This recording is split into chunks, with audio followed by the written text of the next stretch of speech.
Hey there everyone, welcome to the Raw review here on Wrestling with Regret. It's the first episode of Raw after the draft has come and gone, so we'll see what kind of new direction, if any, the show takes from this point on. Quick thought I had in the middle of this show was, what's the SmackDown after Crown Jewel going to be like? Is anyone going to be there, or are they all going to take the red eye and just be super jet lagged? Ric Flair opens the show and he's feeling pretty loose in this opening promo. He's like jaw-jacking with the fans and the Cleveland Browns players in the front row. He's shouting out some fans dressed as him, and he's telling other fans he slept with their moms. Then he brings out the fifth member of his team in the 5-on-5 match, the Team Hogan, Team Flair match at Crown Jewel. It's Drew McIntyre. We haven't seen him in several weeks, not since the first round of the King of the Ring tournament where he lost in the shocker to Ricochet, and he's back here. Flair introduces him as a kiss-stealing, wheeling-dealing son of a gun. I hope he's speaking metaphorically, as in like he's just really good at what he does, because I cannot buy Drew McIntyre as a Playboy gimmick. We go to our first match as Drew takes on Ricochet in a bit of a King of the Ring rematch. Flair's at ringside cheering his guy on for this one. At one point, we get like a sideline interview with him as the match is going on, as if he were a coach in a football game.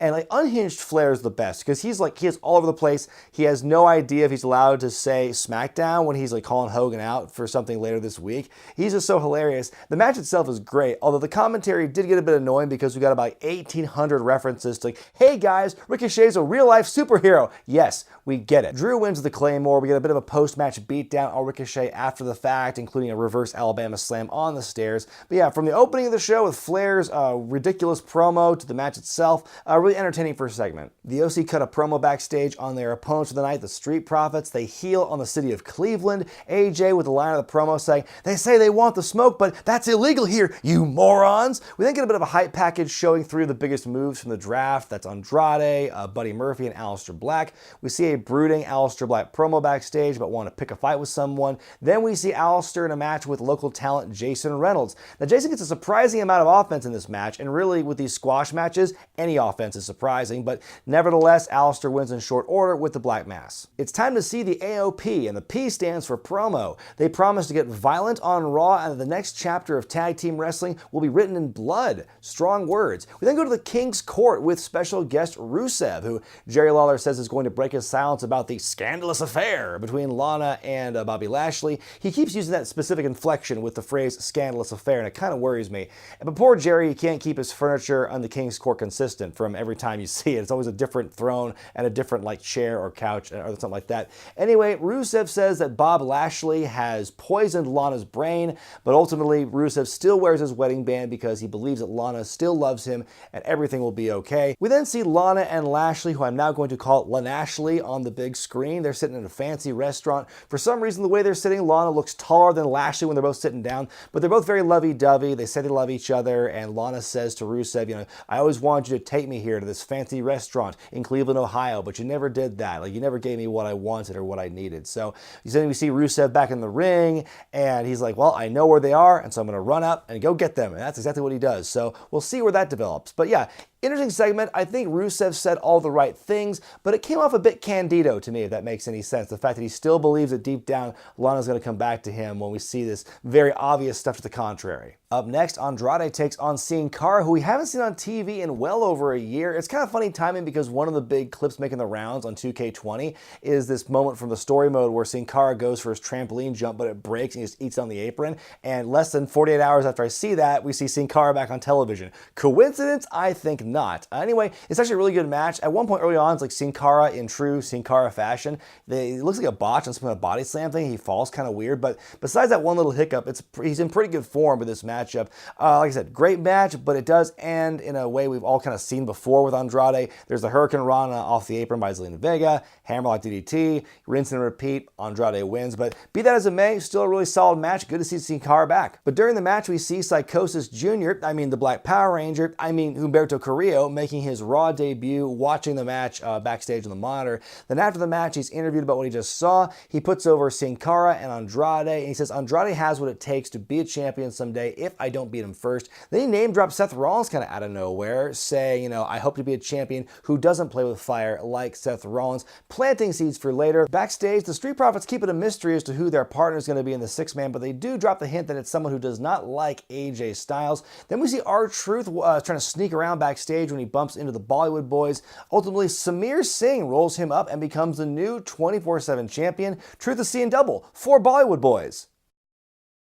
The Viking Raiders take on Curt Hawkins and Zack Ryder in non-title action. Before the match, Hawkins and Ryder ask if they're going to get pyro. They do not. It's a pretty short but physical match. Ultimately, the Vikings win pretty handily here against the former Raw Tag Team Champions. This match is pretty much done to set up the tag team gauntlet match we're going to see at Crown Jewel. Then before the break, we cut back to the fancy restaurant, which at this point I'm wondering, is this an actual fancy restaurant they shot in, or was it just a very well-decorated part of the arena? Kind of hard to tell sometimes. But you see like the host of the maitre d' come up to Lanashleypt and tell them they have to leave because they hear Rusev showing up, but Lashley kind of scoffs about it, and then we go to break. We come back, and Rusev made good in his word. He shows up, and he and Lashley have a scuffle while Lana just stands on the seat and just like points and yells at them while they're fighting. Rusev's carted off, and so I think it's a well constructed way to end the segment here. We see Rusev finally bow up and be a man here and defend his honor against Bobby Lashley after weeks of being embarrassed.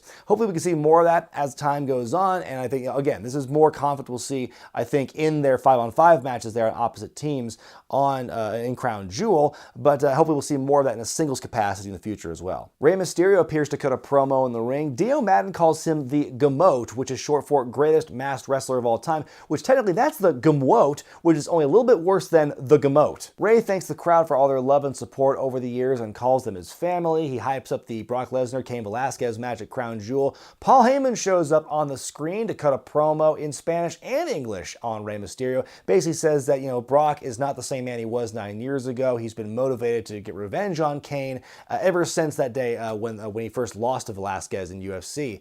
And so then Mysterio cuts him off and starts talking, but then Shelton Benjamin appears, and Shelton brings up his past with Brock Lesnar at the University of Minnesota and how he trained Lesnar and roomed with him, all that stuff.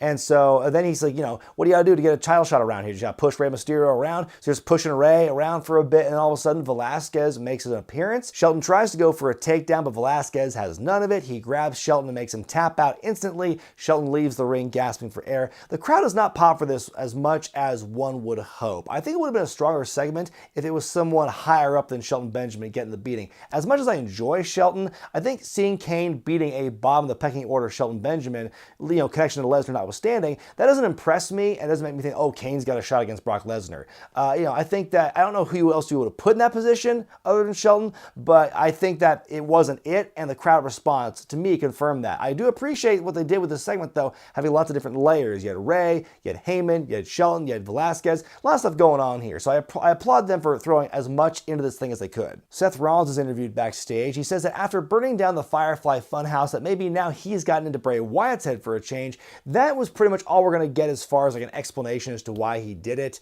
which they were hyping up for days at this point. I'm not totally satisfied with that explanation, but that may be all we get here. But as he's talking about the Fiend, he trails off because he sees Humberto Carrillo a few yards away. So he walks over to him and confronts him about what he said about him earlier in the night. And then Seth challenges him to a match on the spot right after that. And so I'm actually excited about this match. The Undertaker is a parade float in Saudi Arabia. Then we go to that match between Rollins and Carrillo. It's Carrillo's first match on Raw. And for a big test, I think he passed with flying colors. Good stuff by both guys here. Rollins gave him a lot. He kicks out of one moonsault, blocks the second one, and hits the stomp to win, ultimately. But yeah, great first showing for Carrillo on Raw. We get the respect between the two of them afterward. Really cool stuff. We got some "We Want Wyatt" chants during this matchup, but besides that, I think it was a really good match. Elsewhere backstage, R-Truth tries to regain his 24/7 title, but he rolls up the wrong Bollywood boy. Samir and Sunil dance off into the sunset, and R-Truth is just dumbfounded. It's short and sweet, but I love it, and I'm just so glad to see Samir and Sunil sing back as the Bollywood boys.